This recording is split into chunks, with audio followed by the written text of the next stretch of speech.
Hi guys! Today, magma-manual computation tayo ng Turing Theory model number 2, which is the MM and N maliit. Then, ang gusto ng manager dito ng bangko na to is ma-improve yung service ng bangko by hiring additional teller. So, magdadagdag siya ng teller. So, the data given is the number of teller is 2, the lambda or the arrivals per hour is 11, the mu or the service hour is 12. So, ang model number 2 natin is, ito yung formulas na gagamitin natin, which is the PO or the probability that there are no clients. L naman is the number of clients in the system. Then the W naman, ito yung average hours clients waiting on the line. Then the LQ is average client waiting online. Then WQ is average waiting hours per client. And the lastly, the probability that the teller is busy. So, start na natin guys. I-compute na natin yung given data. So, sa PO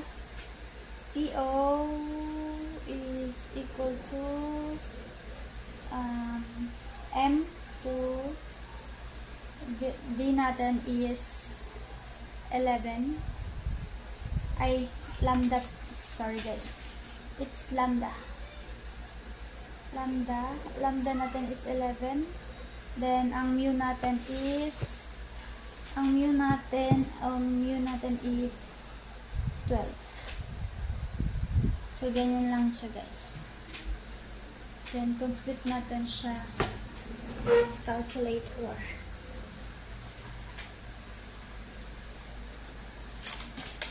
Compute natin siya guys sa calculator.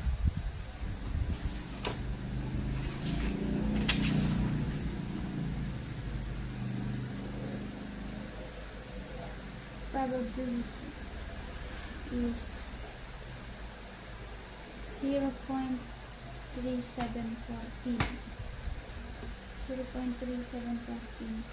times 11 guys. Diyan pala sa PO, kailangan natin ng appendix para makuha natin yung PO. So, ang unang natin is just 2 and 11. So, ang 2 and 11 sa appendix guys is equal to 0.3714 or 37.14%. Yan guys, yung sagot natin. So, ang PO natin is equal to 0.3714. Next naman guys is the L or the number of clients waiting in the system. Yan. Ito yung formula natin guys. So, input na lang natin siya guys. Is equal to lambda, which is 11 times mu 12 times lambda 11 over 12 squared times PO, which is 0.3714 over 2 si mu natin, which is 12 minus lambda 11 squared. Then, direct na natin siya guys sa calculator. So, 11, 12 times 11 over 12 squared times 0.3716 over 2, 12 minus 11 squared. Tingnan natin guys. Ang sagot is 1.1604.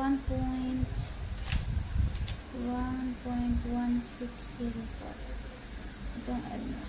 So, ang L natin guys is 1.1604.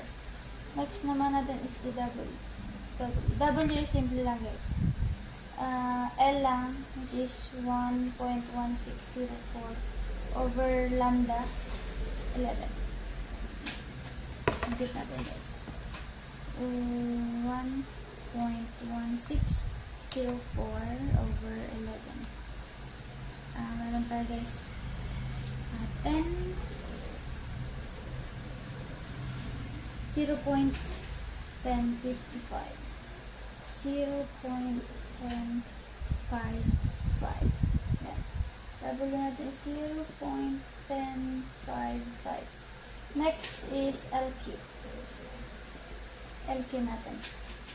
Ang LQ natin is, ito guys, ang computation. L, which is 1.1604 minus lambda 11 over 12 is equal to 1.1604 minus 11 over 12 equal to 0.237.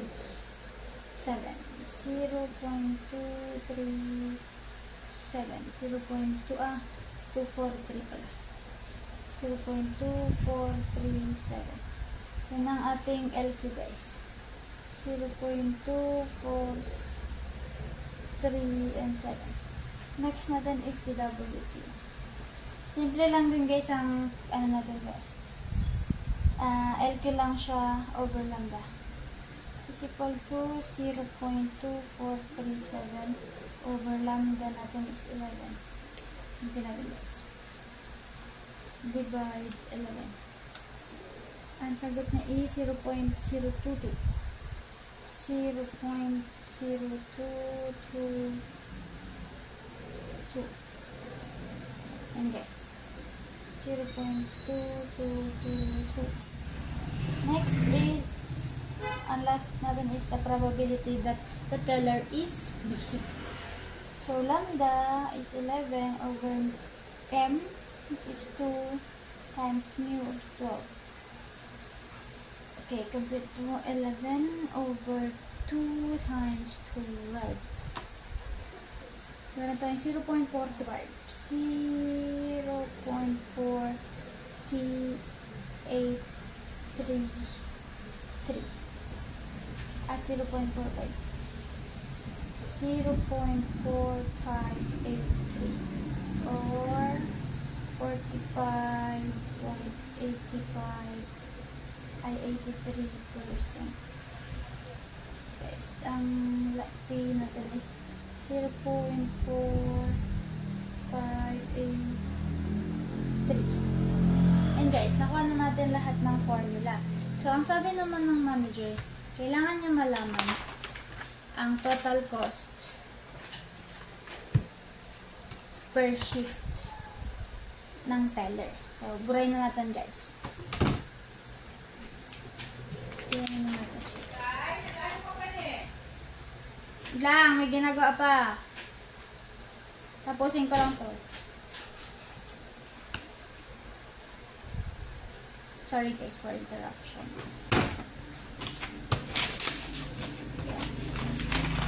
Total cost naman guys sa ating isusolve. So, ang formula ng total cost. Okay. 1 is total service cost. Kailangan pula muna natin ang table.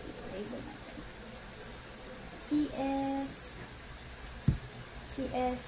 CW or the service cost, waiting cost, at yung oras. Is, palitan na natin siya ng working hours. Working hours per shift. Then, yung oras. Palitan natin ito. Ang waiting cost natin is cost of waiting. Then, ang service cost natin is service cost na siya dito. Yan. Yan lagay yung table natin guys. Ay, ito pa pala. Sorry. So, magiging 5, 6, 8. So, given to guys sa problem yung data na to. So, ito yung mga formula. Total service per hour is equal to M. CS is equal to yung M natin guys is yung 2. Yung teller. 2 times CS. 5 is equal to 10. Yan guys. Naka-dollar base tayo guys. Para hindi tayo malilito. Tapos, number 2 naman, ay hindi pa pala. Yung may total, may service cost tayo per shift. Per shift is equal to TS per hour times the working hour. So, ito naman guys, ito, 10 times 8 is equal to $80. Then, sunod na kukunin natin guys is yung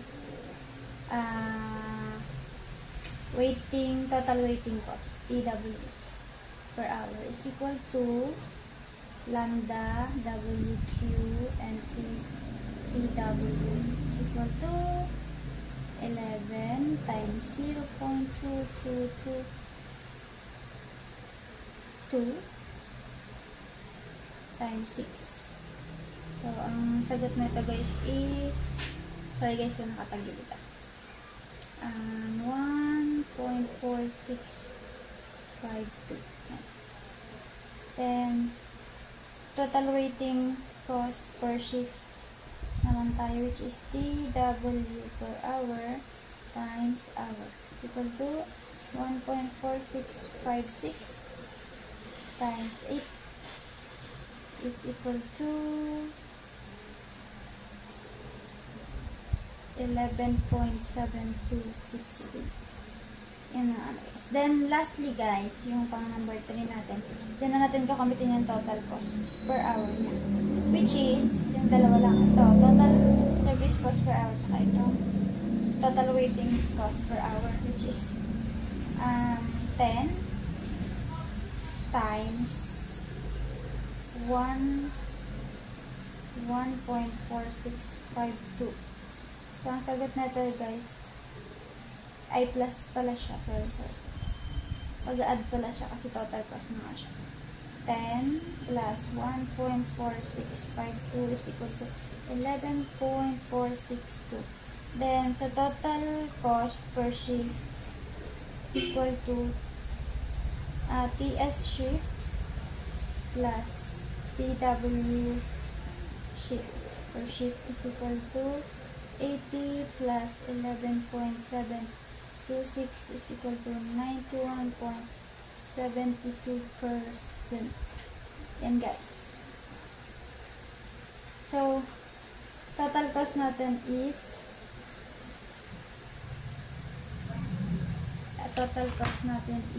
80 plus 11.726 is equal to 91.73